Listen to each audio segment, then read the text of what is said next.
ইতিহাস আর লোককথার মিশলে গড়ে উঠেছে এক রহস্যময় স্থান, রানী ময়নামতির প্রাসাদ ও মন্দির। সময়ের আবর্তনে ঢাকা এই ধ্বংসাবশেষ আজও জাগিয়ে আছে প্রাচীন বাংলার রাজকীয় মহিমা। প্রবাদ অনুযায়ী চন্দ্রবংশীয় রাজা মানিকচন্দ্রের রানী ছিলেন ময়নামতি। তার নামেই এই অঞ্চলের নামকরণ।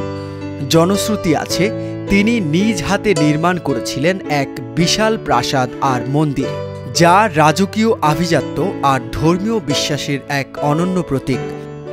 লাল পোড়ামাটির ইট আর টেরাকোটা কারুকাজে গড়া এই স্থাপত্যে স্পষ্ট দেখা যায় প্রাচীন বাংলার শিল্পকুশলতা।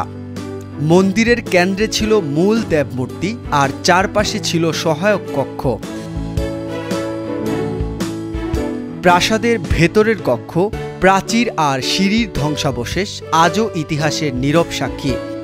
এই প্রাসাদ ও মন্দির কেবল রাজকীয় অভিজাত্যের প্রতীকই নয়, ছিল শিক্ষা, ধর্মীয় অনুশীলন আর সামাজিক জীবনের কেন্দ্রবিন্দু।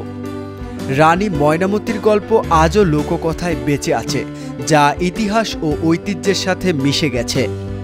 আজ এই ধ্বংসপ্রাপ্ত প্রাসাদ ও মন্দির ময়নামতি প্রত্নতাত্ত্বিক এলাকার অন্যতম আকর্ষণ। দেশ বিদেশের হাজারো পর্যটক এখানে এসে ইতিহাসকে নতুন করে অনুভব করেন।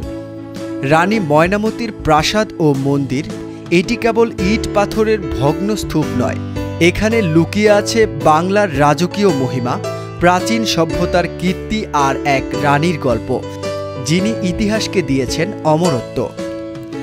আজ ধ্বংসাবশেষের দেয়ালে যে নীরবতা, তা আসলে অতীতের অম্লান কণ্ঠস্বর, যা আমাদের মনে করিয়ে দেয় সভ্যতা বদলায়, রাজত্ব মুছে যায়, কিন্তু ইতিহাস কখনোই মুছে যায় না।